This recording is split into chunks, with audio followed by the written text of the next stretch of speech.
오늘 우리에게 주시는 하나님 말씀입니다. 신약 성경 마태복음 12장 1절에서 12장 9절에서 21절입니다.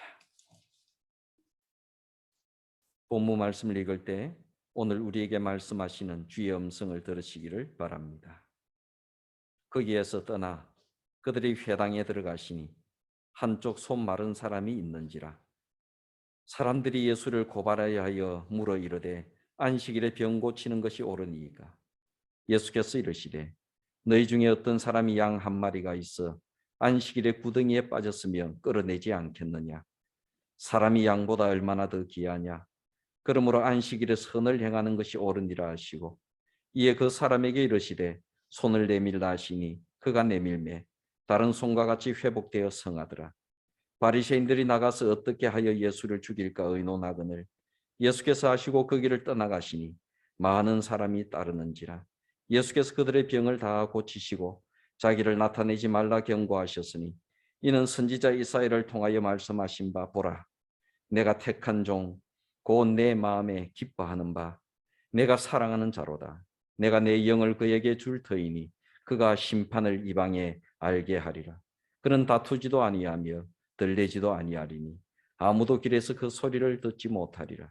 상한 갈대를 꺾지 아니하시며 꺼져가는 심지를 끄지 아니하시기를 심판하여 이길 때까지 하리니 또한 이방들이 그의 이름을 바라리라 함을 이루려 하심이니라.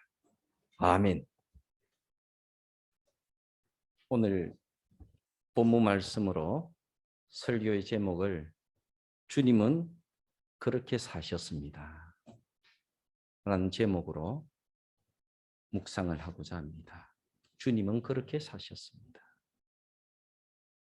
주님을 따르는 제자들에게는 가슴 깊이 와닿는 말입니다.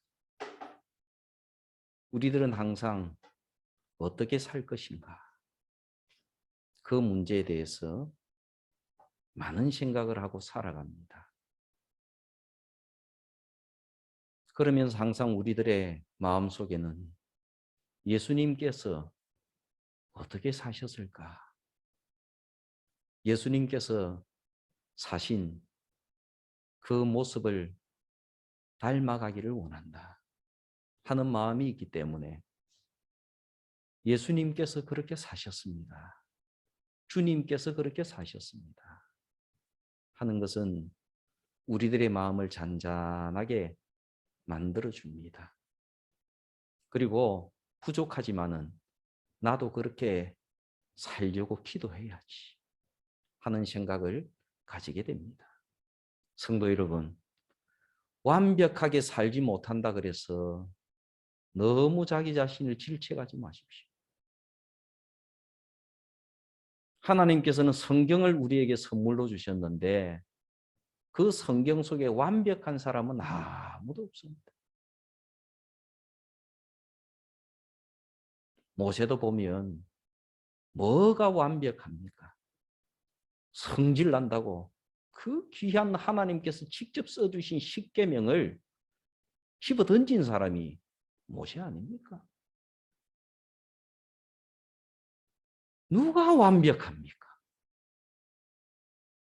완벽해서 하나님께서 그들을 부르시고 사랑하신 것이 아니라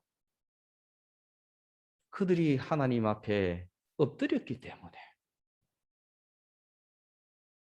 죄를 지어도 엎드리고 부족해도 엎드리기 때문에 주님께서 그들을 사랑하신 겁니다. 하나님의 사랑이 있었기 때문에 그들이 하나님의 백성으로 살아간 겁니다. 요즘 우리들이 흔히 많이 듣게 되는 말이 전 세계적으로 한국에서 만든 드라마 오징어 게임이 전 세계적으로 사람들이 많이 보고 사람들에게 감동을 일으키는 그런 드라마이다라는 얘기를 많이 듣습니다. 그 얘기를 드라마를 좋아하지 않는 사람들도 다 듣는 것 같아요. 심지어 그런 드라마를 보는 것이 불법인 나라에서조차도 거의 10억 명 가량 되는 사람이 불법으로 그 드라마를 볼 정도로 마치 그 드라마를 보지 않으면 대화에 끼일 수 없는 것처럼 전 세계가 그렇게 흥분하고 있습니다. 왜 그럴까요? 이 오징어 게임과 비슷한 종류의 영화나 드라마는 과거에도 있었습니다. 일본에서 만든 배틀로얄이라든지 또 다른 나라에서 만든 헝거 게임이라든지 그런 유의 영화가 있지만은 오징어 게임처럼 이렇게 엄청난 반응을 일으키지를 못했습니다. 왜 그랬을까요? 이 오징어 게임 속에는 우리들의 얘기가 담겨져 있거든요. 그걸 볼 때는 굉장히 역겹고 어떻게 사람이 저럴 수가 있어? 너무너무 비참하다. 싫다. 이런 걸 느끼면서도 가슴속 깊은 곳에서 묘하게 공감이 되어지고 묘하게 끌리는 그 무언가가 있기 때문입니다.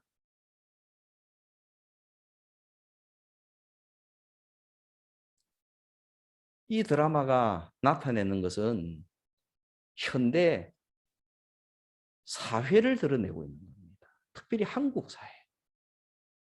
그런데 이게 비단 한국 사회뿐이 아니고 전 세계인이 보니까 저 얘기는 우리들의 이야기다. 우리 사회의 이야기다. 우리 사회의 본 모습을 저런 형태를 통해서 드러낸 것이다 하고 다들 공감을 합니다. 그래서 그 얘기 속에 푹 빠지는 겁니다.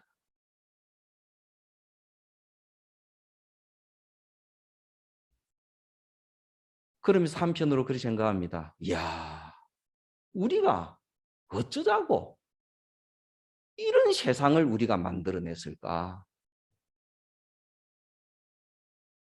우리가 왜, 무엇 때문에 이런 세상을 만들어내서 그 세상 속에서 살아가고 있는가? 이런 깊은 고민들을 하게 만드는 것이 이 드라마입니다. 다른 비슷한 장르의 영화들이나 이런 것과는 달리 다른 곳에서는 뭔가 인구를 줄이기 위해서 청년들을 억지로 차출해서 서로가 서로를 죽이게 만들고 그리고 살아남게 만들고 어떤 경우에는 무작위로 뽑았어. 그리고는 그 사람들이 수용을 해놓으면 그 밀림 정글 같은 데서 서로가 서로를 죽이고 살아남기 위해서 정글 같은 그 무언가를 그려놨다면 이 오징어 게임은 그러지 않습니다. 자발적으로 하는 겁니다. 자발적으로 자기가 그 게임에 참여하는 거예요. 그리고 그 게임에 참여한 사람들이 투표를 해서 과반수 이상 아주 민주적으로 이 게임을 그만합시다라고 하게 되면 이 게임을 그만두고 나갈 수 있는 그런 거예요. 본인이 원하지 않으면 이 게임에 참여 안 해도 됩니다. 그런데 그 게임에는 그 모든 위험성을 알고 그럼에도 불구하고 모여든 사람들, 그 사람들에 의해서 그 게임이 진행이 되잖아요. 자유의지에 의해서, 민주적인 방법에 의해서 자발적으로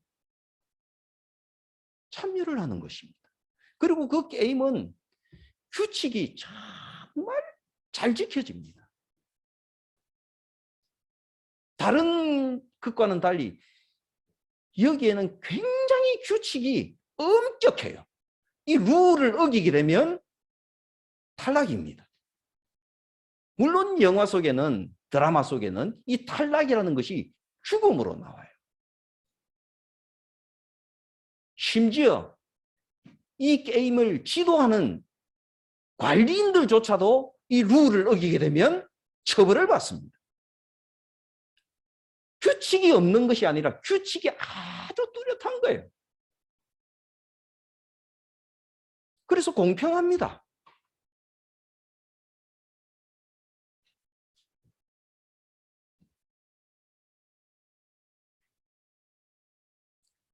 그렇게 진행이 되어지는 것입니다. 우리들이 살아가는 세상이 그런 것이죠. 그리고 이 게임 속에서는 아주 특별한 경우 참가자들끼리 서로 폭행을 가하고 죽이는 것도 나오지만 이건 역시 사실은 불법입니다. 참가자들은 다른 참가자들을 죽이기 위해서 그 자리에 모인 것이 아닙니다. 다른 참가자를 죽이기 위해서 게임을 하는 것이 아니고 내가 그 선에 들어가기 위해서, 내가 살기 위해서 그렇게 하다가 보니까 탈락자가 나오고 그 탈락자들은 죽음을 경험하는 것입니다.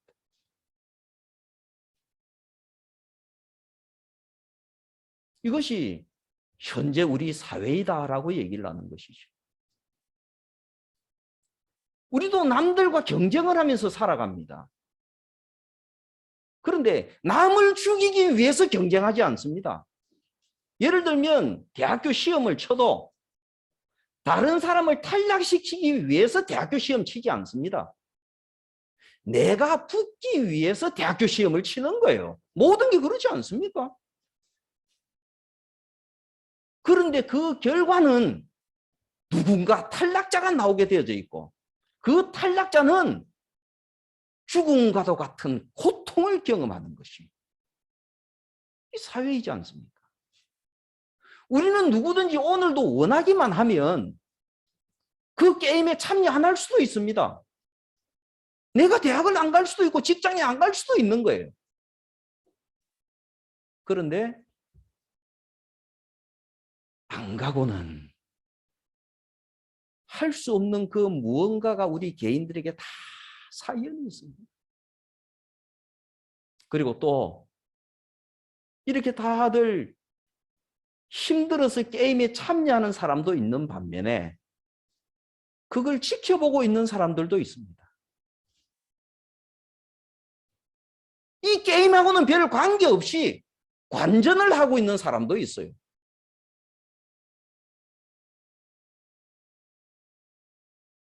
그게 이 사회이지 않습니까?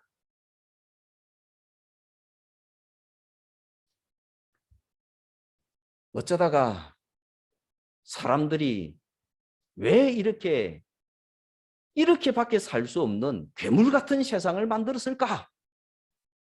이것이 오징어 게임에서 던져주는 질문이지 않겠습니까? 해석하는 사람들마다 다르겠지만 왜 우리가 하나님께 지음받은 하나님 보시기에 아름다웠던 피조물인 우리가 왜 이렇게 괴물 같은 세상을 만들어서 그 속에서 살아가고 있을까? 이게 지구 곳곳에 있는 모든 사람들이 가슴 속에 물어지는 질문이에요. 우리가 왜 이렇게 이런 세상을 만들었을까? 그리고 여기에서 우리 자발적인 의사로 이런 규제 속으로 스스로 들어가게 되고 그러지 못하면 살아남지 못하는 왜 이럴까? 그 고통을 표현해내는 드라마라고 생각이 되지 않습니까?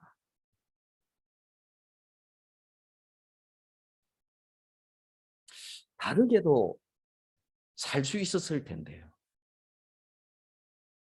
다른 세상을 만들 수도 있었을 건데요.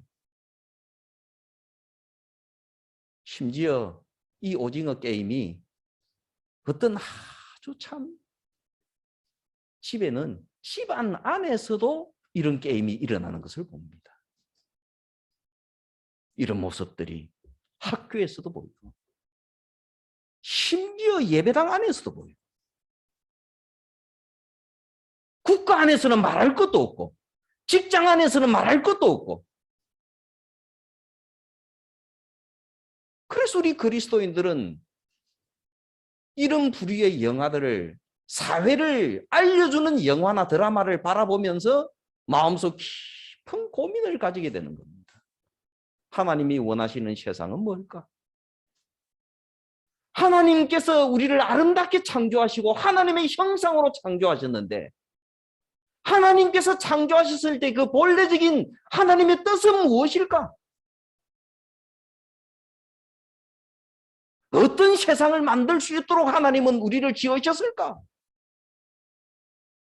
이런 깊은 고민을 하게 되는 것입니다. 성도들은 성도들끼리 어떻게 살아야 할까? 가족들은 가족 안에서 어떤 세상을 만들어야 할까? 하나님께서 원하시는 세상은 뭘까? 하나님께서 만드시기를 바라셨던 세상은 뭘까? 고민을 하게 되는 겁니다.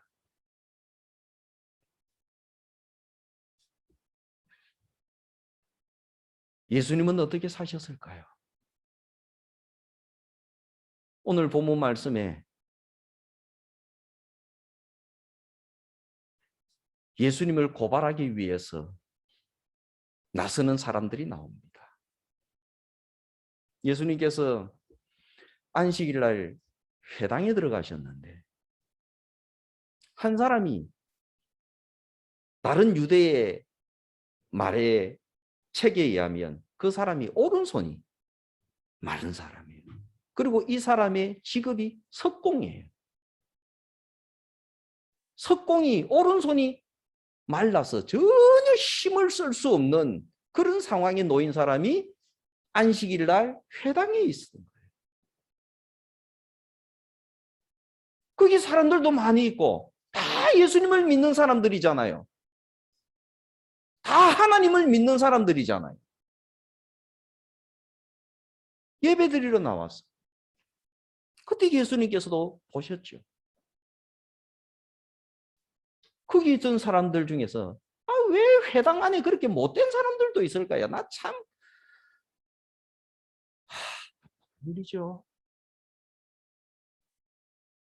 좀 이게 회당 밖에서 되어진 일이고 하나님을 안 믿는 사람 사이에서 되어진 일이라면 좀 이렇게 좀 자존심도 좀 생기고 뭔가 이렇게 그래도 역시 다르지 이런 말을 좀 할 수 있겠는데 왜 회당 안에 왜 그런 사람이 있을까요? 그것도 보니까 회당에서 뭔가를 이렇게 발언을 할 수 있는 사람들인 것 같아요, 보니까. 그 사람들이 예수님을 향해서 예수님을 고발하려고 참 이 의도가 못됐어요. 그것도 왜 회당 안에서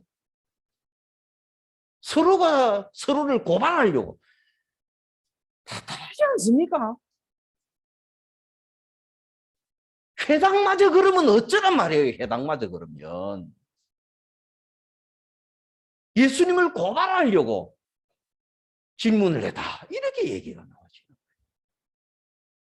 그리고 그 질문의 내용이 규칙을 얘기하는 거예요. 안식일 날에 병을 고치는 것이 옳습니까? 그걸 왜 예수님께 물어요? 왜 그런 질문을 해요?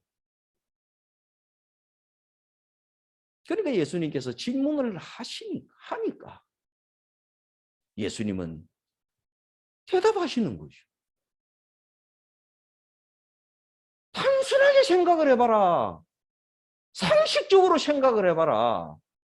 너희들에게 양이 한 마리가 있다 치자. 양 한 마리 있는 집은 가난한 집이잖아요. 양이 전 재산이잖아요. 그 양이 한 마리가 있다 치자. 그 양이 구덩이에 빠졌어. 그리고 그 구덩이가 너무 험악해서 거기에 그냥 놔두면 양이 굉장히 위험할 것 같아요. 그러면 너희들 입장이라면, 너희가 양 주인이라면 안식일에 양을 건져내겠냐, 안 건져내겠냐?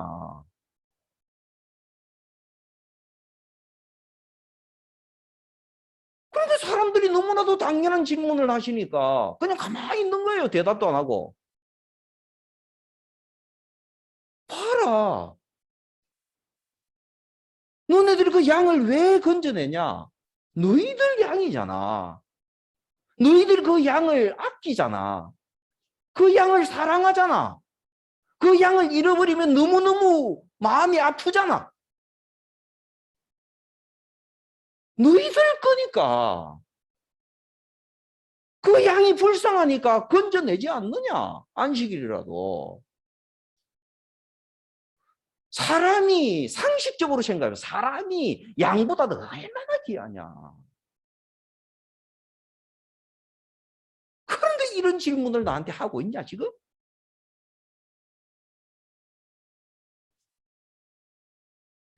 그러면서 예수님께서 그 사람을 고쳐주셨습니다. 잘 됐잖아요. 예수님이 그렇게 말씀하시면 사람들이 그렇지, 참 옳으신 말씀이다, 그렇지 하고 감동받고 자기를 고쳐야지 되지 않습니까? 그래야지 사람이잖아요. 사람이 양심이 있어야 사람이고, 사람이 양심에 찔리면 고쳐야지 사람이잖아요. 그런데 이런 못된 사람들이 어디 있어요? 밖에 나가서 자기들끼리 의논을 하는 거예요. 요즘 말로 회의를 한다고요.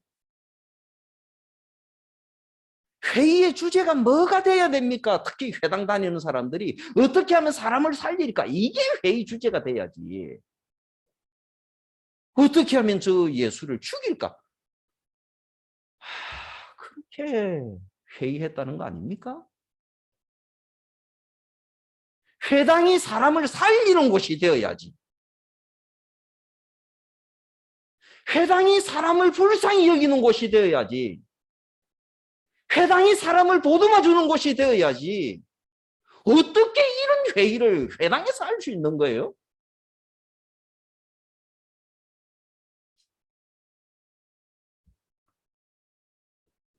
주님은 어떤 세상을 만드시기를 원하셨을까요? 우리는 말합니다. 주님께서 만드시고자 했던 것은 하나님의 나라이다. 하나님의 나라는 어떤 나라일까? 그것은 조금 앞으로 넘어가면 자비라는 단어가 나옵니다. 하나님의 나라는 자비가 있는 나라이다. 사랑이 있는 나라이다. 자비와 사랑은 어떻게 표현됩니까? 우리의 마음속에는 항상 두 가지가 있다고 생각하십시오. 두 가지의 본성. 하나는 원래 하나님께서 창조하신 본성, 예수님을 통해서 구원받은 본성. 이 본성은 자비의 본성이에요. 사랑의 본성. 우리가 무언가를 듣거나 무언가를 생각할 때 마음에서 울컥 올라오면서 불쌍하다, 참 안 됐다 하는 그 마음이 있잖아요. 이게 하나님께서 창조하신 마음이라고요. 그 마음이 푹 올라옵니다. 그러면 그 마음대로 바로 행동으로 옮겨야 됩니다. 그러면 하나님의 자비의 나라가 이루어지는 것을 봅니다. 그런데 프로이드라든지 여러 사람들이 말을 하기를 사람의 마음속에는 악한 본능이 있다 그럽니다. 살인에 대한 본능이 있다. 자기 이익을 위해서. 남과 자기를 같이 생각 안 하는 거예요. 항상 자기 중심으로 생각하면서 자기 이익을 위해서 남을 파괴시키는 본능이 있다. 어떤 사람은 이 본능이 먼저 훅 튀어나온 사람도 있어요. 대체적으로 보면 이 본능은 두 번, 세 번째 생각할 때 올라오는 경우가 많습니다. 특히 그리스도인들은 그럴 거예요.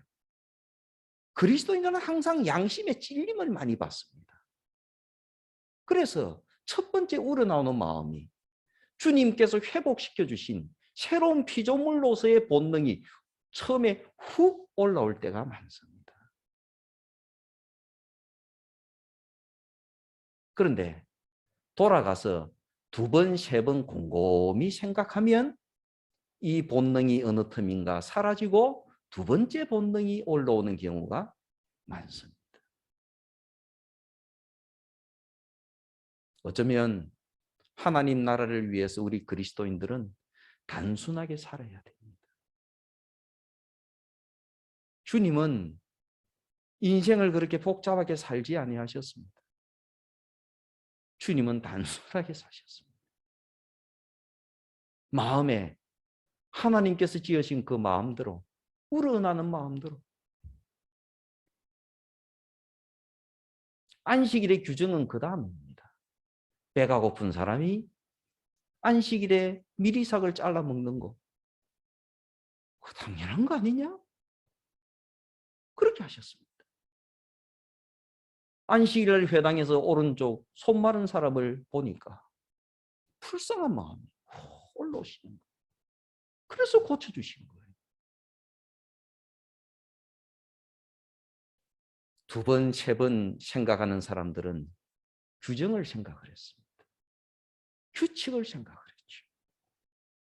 성도 여러분, 특별히 생명과 관련된 문제, 삶과 관련된 문제, 이런 문제들은 단순하게 살아가십시다. 처음 생각을 지키면서 살아가십시다. 물론 경제적인 문제나 다른 여러 가지 문제는 좀 더 생각을 해야 될 주제들이 많습니다만 삶과 관련된 문제, 생명과 관련된 문제는 주님께서 그렇게 사셨듯이 우리도 이번 한 주간은 단순하게 살아가십시다. 하나님의 나라가 여러분들 가정에서 이루어지기를 바랍니다. 하나님의 나라가 이 아름다운 교회에서 이루어지기를 바라고 이 나라가 다른 사람들에게 번져나가기를 바랍니다. 주님의 사랑 안에서 오늘 한 주간도 평안하시기를 바랍니다.